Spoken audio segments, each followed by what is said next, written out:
Jeff, it seems you've turned a little bit more cautious on the equity markets in recent months. What do you think we're going through right here? Does it seem like just kind of another correction, some kind of an adaptation to a slower outlook, or is there some bigger transition happening?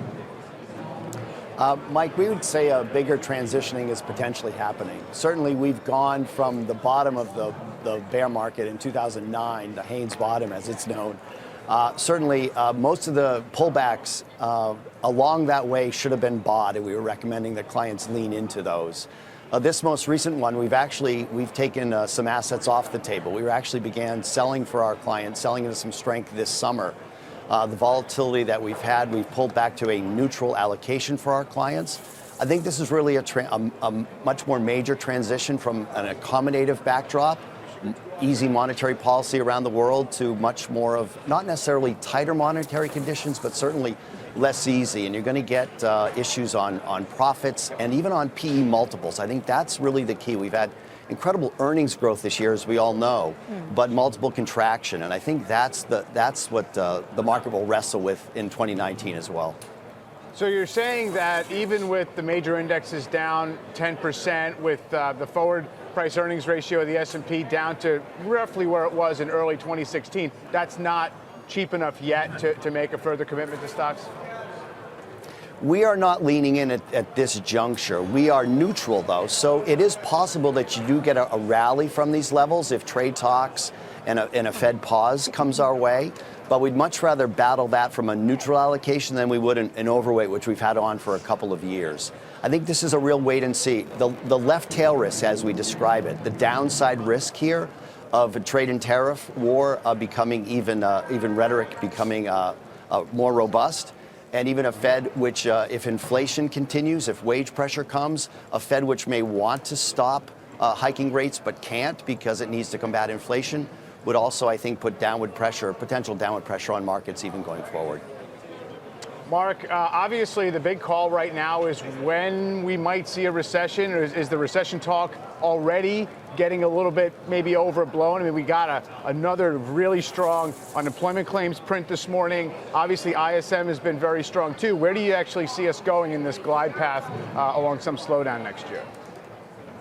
Yeah, I don't see a recession next year, Mike. I do think there's a lot of fiscal stimulus left. That's deficit financed, tax cuts, and more importantly, next year, deficit financed increases in government spending. So that provides a lot of temporary juice to the economy.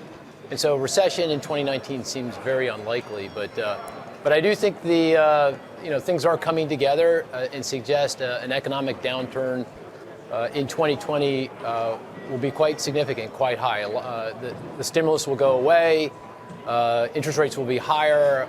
Some of the imbalances in the economy more serious.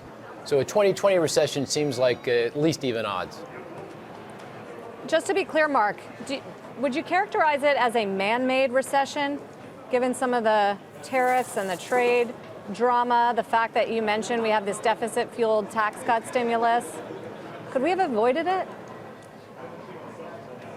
Yeah, I think the fiscal stimulus is a pretty bad idea, right? I mean, you had a full employment economy, with an unemployment rate that's 3.7%, and then you throw on top of it deficit-financed massive tax cuts, deficit-financed massive increases in government spending. That's pretty bad policy. And then you throw into the mix a trade war, which is, just the wrong policy. And then on top of that, very significant anti-immigration policies in a world where, again, unemployment is very low and falling. We can't find construction workers to build homes. So, yeah, I think the policies are pretty bad here and contributing to the odds of a recession down the road. Absolutely.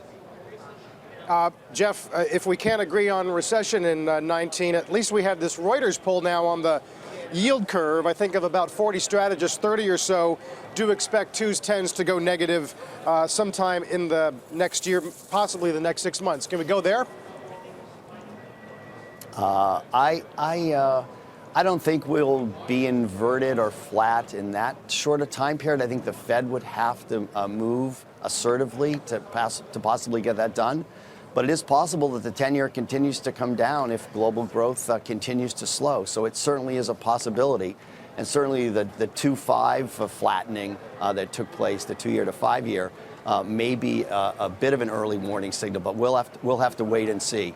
The research that I've used throughout my career is the 3 month to the 10-year. That's the one where we will continue to pay most of our attention. And even if that does flatten, again, it has a lag time for ultimate recession. So again, I think markets all know that, so they may discount that going forward. But we're monitoring yield curve dynamics incredibly closely here. Yeah. Mark, I want to get your take as well. I think go ahead. Yeah, I was just going to say, I mean, there's lots of different ways to measure the yield curve. In my view, the most predictive in terms of future economic downturns is the 10-year, 3-month Treasury bill. And that's still, positive. It's, 70 basis points, 0.7 percentage points positive. But if you kind of do the arithmetic with Fed hikes next year, say 3, 4, 1 next week, 3, 4 next year, then an inversion seems, highly likely by mid next year. And if history is any guide, that suggests an economic downturn sometime in 2020, mid 2020. And the intuition is pretty simple. The financial system, banks, can't make any money when the yield curve is inverted. Their cost of funds is greater than what they can lend at. They stop lending, and of course that's a problem for any economy. So if everybody, including the Fed, sees that coming, Mark, what does that imply for what the Fed will and should do? Well, I mean, they know this, right? And you've got actually some Fed members intimating that they won't vote for a rate increase if they think it's going to invert the curve. But, it's pretty tough because you've got unemployment at 3.7 headed into the low threes, which is a place we've never been except in World War II and the Korean War. And you got wage and price pressures developing. So it's a very difficult thread to needle. And historically, they've tried to thread this needle, but never have. They've always not landed the plane on the tarmac. We've always ended in recession. So maybe this time they get it quite right. You need some pretty deft policy making and some luck to be able to pull that off.